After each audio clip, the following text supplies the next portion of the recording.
اعوذ باللہ من الشیطان اللعین الرجیم بسم اللہ الرحمن الرحیم۔ سامعین محترم،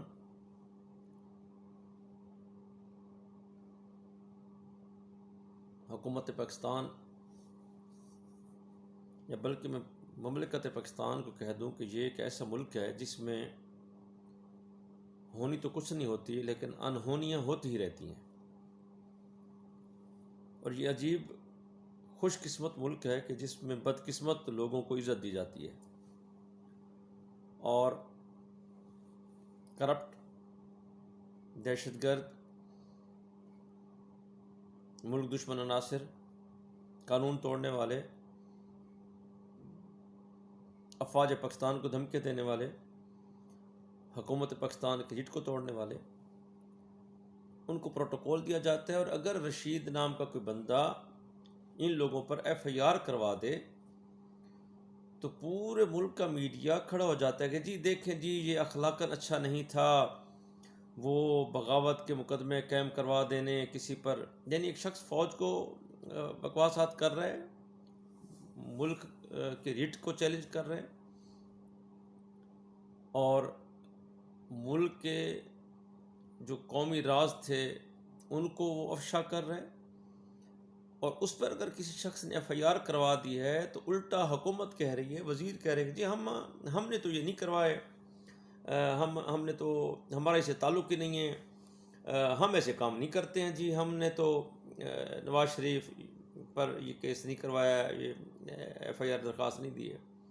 اس نے وائلیشن کی ہے، اس نے قومی اداروں کا تقدس پامال کیا ہے، اس نے حکومت کے ریٹ کو چیلنج کیا ہے۔ یہ وہی لوگ ہیں جنہوں نے کل عدالتوں پر چڑھائی کی تھی، 4 دن پہلے اس کی بیٹی نے نیب پر چڑھائی کی، کوئی ایف آر کٹی نہیں کٹی۔ ہمارے محترم ہیں علامہ فضل الرحمان صاحب، انہوں نے دھمکی دی کہ تم ہمیں جانتے نہیں، ہم تیس نیس کر دیں گے، ہم وہ کھلاڑی نہیں ہیں، تم ہمیں جانتے نہیں ہو، اور ہم پاکستان آرمی کا افغانستان بنا دیں گے۔ یہ الفاظ تھے نا اس کے۔ کسی نکے تھانے دار کا کلم ہلا، کسی ڈی پی او کو کچھ کو غیرت آئی، کوئی وہ ایف آئی آر کاٹ دیتا۔ ہزاروں جتھے لے کے یہ لوگ چلے، کسی نے کوئی ایف آئی آر دی نہیں۔ کیوں؟ جی وہ جمہوری حق ہے ہر کسی کا، ہر کسی کو اس ملک میں رہنے کا حق ہے، وہ جمہوری طور پر وہ جلسے بھی کر سکتا ہے، جلوس بھی کر سکتا ہے، اور جمہوری حق میں ہی ان کو یہ دے دیا گیا ہے کہ وہ آرمی کے خلاف بات کرے، ملک کے خلاف بات کریں، دہشت گردوں کی سپورٹ کریں، بلکہ دہشت گردی سے بڑھ کر دھمکیاں دیں، تو یہ سب ٹھیک ہے۔ لیکن بہت افسوس اس انتظامیہ پر، ان پولیس آفیسرز پر، ان ڈی پی اوز اور ڈی سی اوز پر بہت افسوس ہوتا ہے کہ وہ شیعہ حضرات جو حضرت امام حسین علیہ السلام، جو حضرت محمد مصطفیٰ صلی اللہ علیہ وآلہ وسلم کا فقط نواسہ ہی نہیں، ایسا نواسہ ہے کہ جس کو حضرت محمد مصطفیٰ صلی اللہ علیہ وآلہ وسلم نماز کے دوران اٹھائے رکھتے ہیں، جس کے بارے میں فرماتے ہیں کہ الحسین منی وانا من الحسین، اور یہ تھکتے نہیں، کہتے کہ یہ پاکستان اسلام کے نام پر بنا ہے اور یہ مدینہ کی ریاست ہے۔ مدینہ کی ریاست تو حسین کی ریاست تھی، مدینہ کی ریاست میں تو حضرت امام حسین علیہ السلام کی حکومت تھی۔ انہوں نے حضرت ابوبکر کو گربان سے پکڑ کہا تھا کہ یہ تمہارے باپ کا ممبر ہے یا میرے نانا کا ممبر ہے، یہ تمہارا دادا کا یا میرے جد کا ہے، اور حضرت ابوبکر صدیق رضی اللہ تعالیٰ عنہ نے ممبر چھوڑ دیا تھا۔ وہاں خلیفہ وقت احترام سکھاتے ہیں حضرت امام حسن اور حسین کا، اور یہاں نکا تھانے دار، بما ایس پی، ڈی پی او صاحبان، ڈی سی او صاحبان، شرم نہیں آتی ان لوگوں کو کہ وہ لوگ جو حضرت امام حسین علیہ السلام کا پرسہ دینے جا رہے تھے، جنہوں نے راستے میں ایک دن کا نہیں توڑا، کسی ٹہنی سے پھول نہیں توڑا، کسی گاڑی کی طرف آنکھ اٹھا کے نہیں دیکھا، کسی قسم کی کوئی نعرہ بازی نہیں کی، اپنی ماؤں، بہنوں اور معصوم بچوں کو ساتھ لے کر اور ننگے پیر جا رہے تھے، اور گئے امام حسین علیہ السلام کا چیلم کر کے وہاں پرسہ دے کر واپس آ گئے اور انہوں نے ان پر ایف آئی آر دے دی. میں ان سے تو کچھ نہیں بات کرتا، لیکن ان سے میں گزارش کرتا ہوں جو اس ملک کے ذمہ دار ہیں، چیف آف آرمی اسٹاف ہیں، چیف جسٹس آف پاکستان ہیں، یا ہمارے محترم وزیر اعظم ہیں، یا وزیر داخلہ ہیں. بدنصیبی سے ننکانہ کے سید اعجاز علی شاہ صاحب وہ خود سید ہیں، اور عجیب بدقسمتی ہے کہ سید کے دور میں ہی اس کے دادا کا اگر جلوس نکالا جاتا ہے یا اس کے جلوس میں شرکت کی جاتی ہے تو پرسہ داروں پر ایف آئی آر کاٹی جاتی ہیں، اور 300 بندے پہ اکٹھی ایف آئی آر دے دی گئی ہے. اور جرم کیا ہے ان کا کہ جی وہ جا رہے تھے اور وہ گزر رہے تھے. جی یعنی پاکستان کی سڑکوں میں سے اب گزرنا بھی شیعہ حضرات کے لیے جرم بن گیا ہے. تو کیا آپ یعنی ہمیں کیا سمجھانا چاہ رہے ہیں؟ ادھر آپ کہتے ہیں کہ کشمیر میں پابندی ہے، ظلم ہو رہا ہے. جی ادھر اداروں نے جی وہاں ظلم مچا رکھا ہے، جی ان کو آزادی نہیں ہے. اور یہاں آپ کیا کر رہے ہیں؟ آپ وہی ظلم کر رہے ہیں جو اسرائیل فلسطینیوں کے ساتھ کر رہا ہے، آپ وہی ہمارے ساتھ کر رہے ہیں. میں گزارش کرتا ہوں چیف آف آرمی اسٹاف سے کہ یہ جو ہمارے شیعہ کل گئے پرسوں اور چہلم امام حسین علیہ السلام میں انہوں نے شرکت کی، انہوں نے کون سی وائلیشن کی تھی؟ کون سا گناہ کیا تھا؟ کون سا غلط کام کیا تھا؟ کون سی نعرہ بازی کی تھی؟ کوئی سڑکیں توڑی تھیں، کوئی گاڑیوں کو آگ لگائی تھی، کوئی روڈ بلاک کیے تھے؟ کچھ بھی نہیں. کل امام حسین علیہ السلام اپنی بہنیں اور بیٹیاں ساتھ لے گئے تو یزید کی ایف آئی آر کاٹی گئی کہ یہ باغی ہے، اور آج ان کے ماننے والے اپنی مائیں بہنیں اور بیٹیاں ساتھ لے کے امام حسین کے چیلم کے لیے گئے تو ان پر ایف آئی آر کاٹ دی گئی کہ جناب انہوں نے بغاوت کی قانون سے، اور 16 MP اور فلانی دفعے لگ گئی ہیں. شرم تم کو نہیں آتی؟ دہشت گرد، ہیروئن بیچنے والے، شراب بیچنے والے، چرس گانجا بیچنے والے، لاہور اسلام آباد کی یونیورسٹیوں میں آئس بیچنے والے، وہ کھلم کھلا دندناتے پھر رہے ہیں. تمہیں وہاں غیرت اور شرم نہیں آتی کہ معصوم بچوں کا مستقبل فیوچر تباہ ہو رہا ہے؟ وہاں تمہیں غیرت اور شرم نہیں آتی، وہاں بھتے لے کے چپ ہو جاتے ہو. چونکہ شیعہ قوم بھتہ نہیں دے سکتی تھی تو اس وجہ سے ہمارے ساتھ یہ زیادتی ہو رہی ہے. کیا ہمیں اب امام حسین علیہ السلام کی مجلس میں جانے کے لیے تو اس کے لیے بھی ہمیں اجازت لے کے جانی پڑے گی؟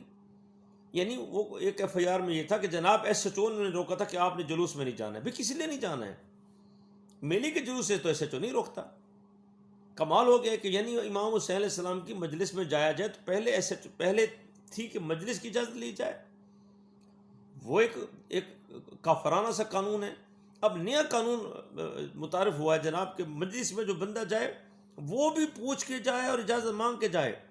کوئی یہاں کوئی ایمرجنسی لگی ہوئی تھی کیا؟ کوئی دفعہ 144 نافذ تھی پاکستان میں کہ ہم نے اس کی خلاف ورزی کی ہے؟ اگر دفعہ 144 ہو بھی صحیح تو وہ کسی کی مذہبی آزادی پر نہیں ہوتی. ہاں دہشت گردی اگر کریں، کوئی وائلیشن کرے، اگر قانون کی خلاف ورزی کرے، اگر ہماری وجہ سے آپ کے کسی قانونی معاملات میں رکاوٹ ہوئی ہے، کہیں ہم نے کوئی ہمارے اہل سنت بھائیوں کو تکلیف ہوئی ہوتی، وہ ناراض ہوتے کہ جناب انہوں نے ہمارے کوئی نعرہ بازی کی ہے. سنی شیعہ تو سارے جا رہے تھے، اہل سنت پر بھی ایف آئی آر ہیں اور شیعہ پر بھی ایف آئی آر ہیں. دیکھیں تکلیف ہوتی ہے کسی دوسرے فرقے کو، ہمارے اوپر کبھی بھی کسی اہل سنت بھائی اور شیعہ کی ایک دوسرے کے خلاف کوئی ایف آئی آر ہے ہی نہیں. ہمارا شیعہ سنی کا پاکستان میں جھگڑا ہے ہی نہیں، یہ سارا ایجنسیوں کا جھگڑا ہے. مجھے نہیں پتا کہ ان ایجنسیوں میں یہ لوگ کہاں سے آئے ہیں، اسرائیل سے آئے ہیں یا انڈیا سے آئے ہوئے ہیں. ہم ان کی سمجھ نہیں آ رہی کہ ہم شیعہ سنی پیار سے محبت سے رہنا چاہتے ہیں، اور ان لوگوں نے عذاب بنا رکھا ہے جو ہمارے جو بیٹھے ہیں نکت، وہ جو 16 ایجنسی ہیں.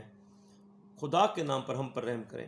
آپ کو چینی چھپانے والے، ذخیرہ کرنے والے تو نظر نہیں آتے، گندم ذخیرہ کرنے والے تو آپ کو ایجنسیوں کو نظر نہیں آتے. جو چینی افغانستان بھیج رہے ہیں آٹا بھی بھیج رہے ہیں اور گندم بھی بھیج رہے ہیں، وہ آپ کو نظر نہیں آتے. ریلے میں کرپشن کرنے والے، بجلی چوری کرنے والے، گیس چوری کرنے والے، کراچی میں گیس کا بحران ہے، لاہور میں گیس کا بحران ہے، اسلام آباد میں گیس کا بحران ہے، وہ کرپٹ اور چور آپ کو نظر نہیں آتے. ایجنسیوں کو، ان لوگوں کو، ان پولیس والوں کو، ان کو یہ دہشت گرد ہے. اصل میں یہ دہشت پھیلاتے ہیں مسلمانوں میں، شیعہ سنی میں. ہم مظلوم امام حسین علیہ السلام کے پرسہ داروں میں. ان کو تو احساس نہیں ہے. یہ تو ملک میں تماشا بنائے رکھتے ہیں اپنی گڈ بک کے لیے کہ جی ان کی جو وہ ان کی جو ان کی سالانہ رپورٹ ہوتی ہے جو افسروں نے لکھنی ہوتی ہے گڈ بک میں آنے کے لیے جھوٹے پرچے انہوں نے دینے ہوتے ہیں. تو لیکن میں گزارش کروں گا اس فورم سے کہ ہماری جو چیف آف آرمی اسٹاف ہے، چیف جسٹس آف پاکستان ہے، اور وزارت داخلہ ہے، اور وزیر اعظم پاکستان سے اور مقتدر ایجنسیوں سے کہ رحم کیا جائے اور ان کیسز کو جو بلا وجہ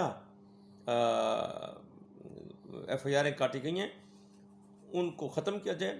بخدا میں حلفاً کہہ سکتا ہوں کہ بعض بندوں ایسوں پر بھی ایف آئی آر دی گئی ہے جو نہ جلوس نکالا ہے، نہ وہ جلوس میں تھے، نہ ان کے ساتھ 4 بندے تھے، وہ کہیں گئے بھی نہیں، کہیں آئے بھی نہیں. میں حلفاً کہہ رہا ہوں، میں مسلمان ہوں، میں حلفاً کہہ رہا ہوں کہ ان بندوں پر بھی انہوں نے ایف آئی آر دے دی ہے. کیوں کہ ان کو فلاں جو بندہ تھا نا جو پولیس کا منظور نظر ہے اس نے کہا کہ جناب اس بندے پہ بھی ایف آئی آر دے دی، اس کا نام بھی ڈال دو. اس سے تکلیف تھی چونکہ ہمارے شیعہ میں بھی مقصرین اور شیعہ کا ہمارا آپس میں پرابلم ہے، تو اس کی وجہ سے وہ جو ان کے پولیس کے قریب تھے جب درخواست ایف آئی آر میں نام دے رہے تھے تو انہوں نے ان بندے کا بھی نام دے دیا کہ جو نہ اس ایریا میں تھا، نہ وہ وہاں تقریر کر رہا تھا، نہ وہ جلوس میں تھا، نہ اس نے جلوس کی قیادت کی ہے، نہ وہ جلوس میں شریک ہوا ہے، نہ وہ مشی کی اس نے، نہ وہ چل کے گیا ہے. ان کا بھی نام دے دیا گیا. اب خدا را بتایا جائے کہ ہم کیسے سانس لیں. کیا خام خواہ کا جبر جو ہے وہ پھر بغاوت کو جنم نہیں دیتا؟ فضل الرحمان نواز شریف کے خلاف تو آپ کو ایف آئی آر دیتے ہوئے شرم آتی ہے. آپ کے پورے ملک کی انتظامیہ کہہ رہے کہ نہیں ہم نے جیتا، ہم نے تو کوئی ایف آئی آر نہیں دی، ہم تو دیتے نہیں، ہم تو اس کے خلاف ہیں. ایک شخص نیریٹو پاکستان کے بیانے کا دشمن ہے، رٹ کا دشمن ہے حکومت کی، اس کے خلاف تو آپ کو تکلیف نہیں ہوتی. اور ادھر نہتے مسلمان ہیں، امام حسین علیہ السلام ساتھی. اس کا مقصد ہے کہ امام حسین علیہ السلام کی زندگی یزید کے دور میں جرم تھی اور ہمارا جینا جو آپ کی اس پولیس کے دور میں جرم بن گیا. تو میں گزارش کرتا ہوں اپنے چیف جسٹس سے، چیف آف آرمی اسٹاف سے، ہم پاکستانی پرامن ہیں، ہم شیعہ پرامن قوم ہیں، ہم نے ہمیشہ ایجنسیوں کا ساتھ دیا ہے، حکومت پاکستان کا ساتھ دیا، اور ہماری وجہ سے کبھی بھی اس ملک میں نہ تو کبھی امن و امان کا مسئلہ پیدا ہوا ہے، نہ ہماری وجہ سے کبھی کہیں فسادات ہوئے ہیں، نہ ہم نے کبھی دہشت گردی میں حصہ لیا ہے، نہ ہم نے پاکستان کی حکومت کے ریٹ کو کبھی چیلنج کیا ہے. ہم پورا امن لوگ ہیں، تو ہمیں اس کی سزا نہ دی جائے اور احسان کیا جائے کہ ہمارے جہاں ماتم پر پورے پاکستان میں ایف آئی آریں جھوٹی کاٹی گئی ہیں اس کو ختم کیا جائے اور ہمیں سکھ کا سانس لینے کی اجازت دی جائے. اور پاکستان بھی ہمارا ہے، ہمیں اس میں برابر کے حقوق ہے، قانونی طور پر ہم پر رحم کیا جائے. ہم شکر گزار ہوں گے.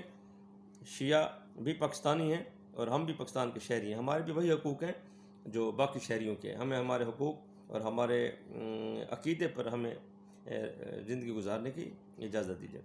پاکستان زندہ باد، افواج پاکستان زندہ باد.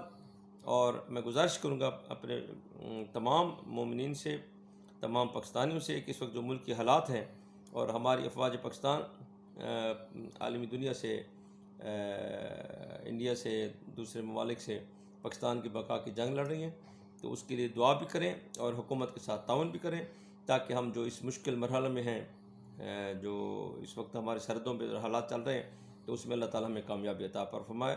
اور ہم اس میسیج کے ذریعے میں بھی یہ دنیا کو بھی ہم پیغام دینا چاہتے ہیں کہ ہم اپنی فوج کے ساتھ ہیں. اگر کسی قسم کا ہمارے پاکستان کے ساتھ کوئی زیادتی ہوئی تو ہم انشاءاللہ فوج کا دست و بازو ہوں گے اور مقدمۃ الجیش میں ہم انشاءاللہ اپنی فوج کے ساتھ مل کر جنگ کریں گے اور یا علی کا نعرہ لگا کر ہم انڈیا کو فتح کریں گے.